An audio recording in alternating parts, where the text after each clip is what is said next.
obra clássica de Rui Barbosa, de 1931. Nela, o autor afirma: todas as crises que pelo Brasil estão passando e que dia a dia sentimos crescer aceleradamente, a crise política, a crise econômica, a crise financeira, não vêm a ser mais do que sintomas, exteriorizações parciais, manifestações reveladoras de um estado mais profundo de uma suprema crise, a crise moral.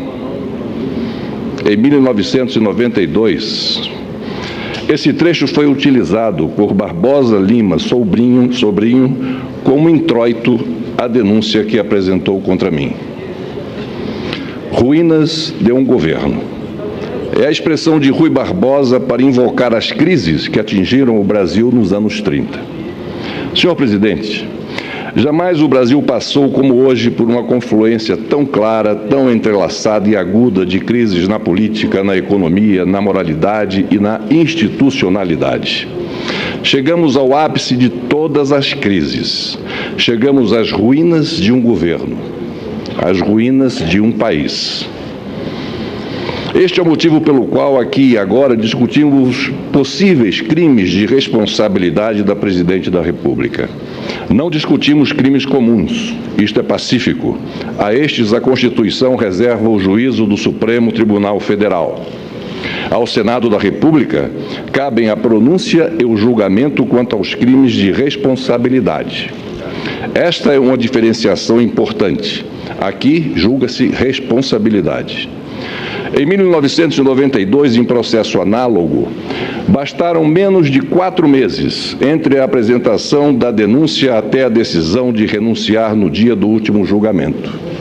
No atual processo, já se foram mais de 8 meses. A depender do resultado de hoje, mais 6 meses são previstos até o julgamento final. O rito é o mesmo, mas o ritmo e o rigor não. Basta lembrar, entre a chegada no Senado da autorização da Câmara até meu afastamento provisório, transcorreram 48 horas. Hoje, estamos há 23 dias somente na fase inicial nesta casa. O parecer da comissão especial que hoje discutimos possui 128 páginas. O mesmo parecer de 1992, elaborado a toque de caixa, continha meia página, com apenas 2 parágrafos. Isso mesmo, 2 parágrafos. O tempo é outro, senhor presidente. Em 1992, fui instado a renunciar, na suposição de que as acusações contra mim fossem verdadeiras. Mesmo sem a garantia da ampla defesa pelo Congresso, em todas as fases, me utilizei de advogados particulares. 2 anos depois, fui absolvido de todas as acusações do Supremo Tribunal Federal. Portanto, dito pela mais alta Corte de Justiça do país, não houve crime. Mesmo assim, perdi meu mandato e não recebi qualquer tipo de reparação. Pelo contrário, depois da renúncia, recorri ao próprio Supremo Tribunal para ao menos reaver os direitos políticos que me cassaram. Mesmo se tratando de matéria eminentemente constitucional, direitos políticos, alheia ao mérito do impeachment, o Supremo negou o mandado de segurança sob a alegação de que não cabia à Corte se pronunciar sobre decisão do Senado, ainda que tomada após minha renúncia. À época dessa apreciação, o ministro Paulo Brossard chegou a ser interpelado pelo ministro Moreira Alves. Este chamou atenção para a incoerência do voto de Brossard, já que em seu livro sobre impeachment, o ministro defendia a impossibilidade do julgamento após a renúncia e, em seu voto, se manifestava de forma inversa. Ao se defender, Brossard se limitou a dizer: ministro Moreira Alves, livro é livro, voto é voto. E para se justificar, assinalou: aspas, absolutória ou condenatória, justa ou injusta, sábia ou errônea, da decisão do Senado não cabe recurso direto ou indireto. Mas isto não é novidade. todo órgão, seja de que natureza for, que decide em única ou última instância, decide inapelavelmente, acerte ou erre. Encerra Brossard. Desculpem-me por voltar no tempo, mas o momento exige. Ainda na denúncia de 92, Lima Sobrinho pregava e até profetizava. Escreveu ele: nos regimes democráticos, o grande juiz dos governantes é o próprio povo. Representar o povo significa, nos processos de impeachment, interpretar e exprimir o sentido ético dominante diante dos atos de abuso ou traição da confiança nacional. A suprema prevaricação que podem cometer os representantes do povo em processos de crime de responsabilidade consiste em atuar sob pressão de influências espúrias ou para a satisfação de interesses pessoais ou partidários. Em suma, o presidente é de ser julgado com base nos largos e sólidos princípios da moralidade política, encerra Lima Sobrinho. Pois bem, senhor presidente, todas as tragédias que se podem imaginar reduzem-se a uma mesma e única tragédia: o transcorrer do tempo. É o mesmo tempo imperioso do mundo que nos traz à razão. É nesta quadra de adversidade para uns e tragédias para outros que constatamos que o maior crime de responsabilidade está na irresponsabilidade pelo desleixo com a política, na irresponsabilidade pela deterioração econômica de um país, na irresponsabilidade pelos sucessivos e acachapantes déficits fiscais e orçamentários, na irresponsabilidade pelo aparelhamento desenfreado do Estado que o torna inchado, arrogante e ineficaz, na irresponsabilidade pela ação ou omissão perante obstruções da justiça. É crime de responsabilidade, senhor presidente, a mera irresponsabilidade com o país, seja por incompetência, negligência ou má-fé. Mas não foi por falta de aviso. Desde o início deste governo, fui ao longo dos anos a diversos interlocutores da presidente para mostrar os problemas que eu antevia e que desembocaram nesta crise sem precedentes. Falei dentro da minha convicção, dos erros na economia, na excessiva intervenção estatal, nas imprudentes renúncias fiscais. Falei da falta de diálogo com o parlamento. Nos raros momentos com a presidente, externei minhas preocupações, especialmente quanto à sua reeleição, após a sua reeleição, quando sugeri a ela uma reconciliação de seu novo governo com seus eleitores e com a classe política. Sugeri que fosse à televisão pedir desculpas por tudo que se falou na campanha eleitoral, desmentido depois por seus próprios atos nos primeiros meses do atual mandato. Alertei-a sobre a possibilidade de sofrer impeachment, mas não me escutaram. Coloquei-me à disposição, ouvidos de mercador. Desconsideraram minhas ponderações, relegaram minha experiência. A autossuficiência pairava sobre a razão. Contudo, senhor presidente, reafirmo que, em amplo contexto, o todo dessa obra em ruína da atual administração tem também um pano de fundo ainda invisível para muitos: o sistema presidencialista adotado por nossa República. Lá se vão 127 anos de crises e insurreições, de revoltas e conflagrações, de golpes e revoluções. Suplantada a aristocracia imperial, superamos a oligarquia republicana. Convivemos com o estado de sítio, com o estado de exceção. Enfrentamos ditaduras civil e militar e ainda hoje estamos em processo de redemocratização. Sob o presidencialismo, usufruímos tão somente de espasmos da democracia. Não há mais como sustentar um sistema anacrônico, contaminado e deteriorado em sua essência, em sua prática e nos exemplos traumáticos de nossa República. Basta dizer que de 1926, com Arthur Bernardes, até 2011, com Lula, nenhum presidente da República transmitiu o cargo a seu sucessor sob as mesmas regras que recebeu do antecessor, tendo eles cumprido integralmente seus respectivos mandatos.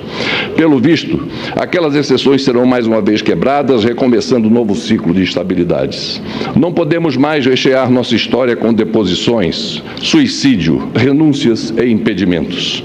Não existe fórmula mágica dentro do nosso presidencialismo, ainda mais com uma lei nos moldes da 1079, a ressurrecta, que dá margem a permanentes ameaças a qualquer governo. Não há como recuperar esse modelo de coalizão, de cooptação e fisiologismo que envergonham a classe política. Enfim, não há como continuar tentando formar um número salvador simplesmente somando zeros. Os partidos, mais do que votar, precisam formular políticas. Por tudo isso, o sistema está em ruínas. E ruínas, senhor presidente, demandam reconstrução. Reconstrução requer determinação, que, por sua vez, exige conscientização e admissão da verdade. Há 11 anos vimos o choro de parlamentares decepcionados com as agruras e a verdade crua de um partido. Hoje, envoltos em tormentos muito piores, não vemos sequer uma lágrima de constrangimento que seja. Ao contrário, o que se vê é a defesa rouca, cega, mouca e intransigente. Entre retóricas e evidências, entre quimeras e realidades, entre golpe e a farsa do golpe, apesar de tudo e por tudo isso, a população brasileira evoluiu na participação política. Mas admitamos, senhoras e senhores senadores, regredimos no agir da política. Reafirmo, uma nova política precisa se estabelecer, seja qual for o resultado de hoje. Precisamos virar esta página, repensar e instituir a política pela qual a sociedade clama.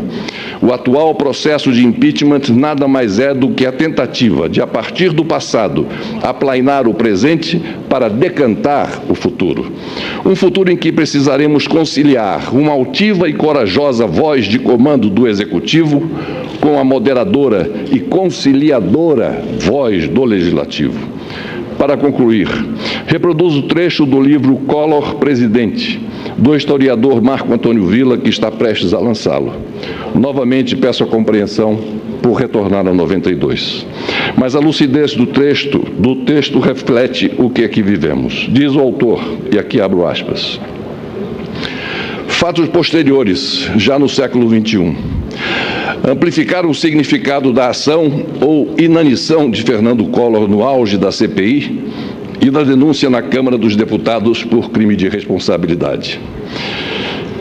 Ele respeitou as solicitações dos parlamentares, encaminhou através do Banco Central e da Receita Federal toda a documentação solicitada, cumpriu as determinações legais, não coagiu o Supremo Tribunal Federal e respeitou a Constituição.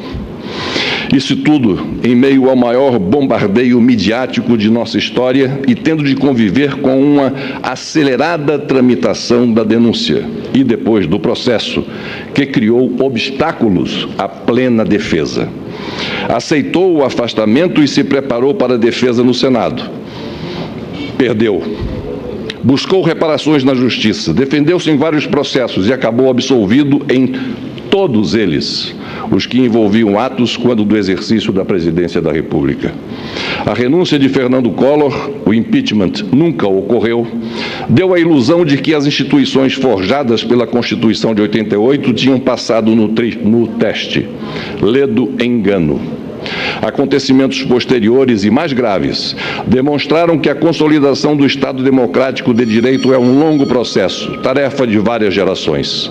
A crise de 92 não passou de um momento de ampla e complexa rearticulação das elites política e econômica no interior do Estado, posicionando-se para embates que acabaram sendo travados ainda na última década do século XX e no início do século XXI, por aqueles que tinham quadros, mais do que programas, para gerir a coisa pública. Encerro, senhor presidente, dizendo: a história me reservou este momento. Devo vivê-lo no estrito cumprimento de um dever. Porém, inspiro-me no ensinamento de Holbach. Tudo nos prova que a cada dia nossos costumes se abrandam, os espíritos se esclarecem e a razão conquista terreno. Muito obrigado, senhor presidente. Cumprimento o senador Fernando Collor pelo grande registro histórico que proporciona a essa histórica sessão. Ontem, me permitam lembrar, eu fiz questão de dizer aqui da tribuna da presidência do Senado Federal que essa lei do impeachment, essa lei 1079, é por si só um fator de desestabilização.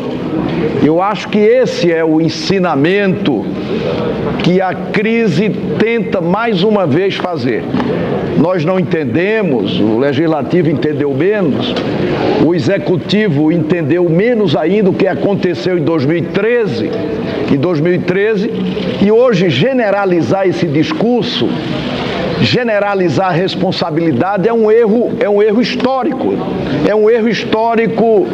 de todos nós. O que houve com a repetição de erros é que o governo perdeu a centralidade da nação, perdeu a defesa do interesse nacional. Nós deixamos de fazer aqui, ao longo dos anos, o aperfeiçoamento institucional, inclusive mudando essa lei, fazendo a reforma política e demonstrando, sobretudo, o quanto é difícil esse processo de construção democrática. Eu, mais uma vez, quero cumprimentar o senador Fernando Collor pelo histórico depoimento e quero cumprimentar todos os senadores pelo altíssimo nível com que essa sessão está sendo levada. Eu tenho a satisfação de conceder a palavra ao senador Antônio Carlos Valadares.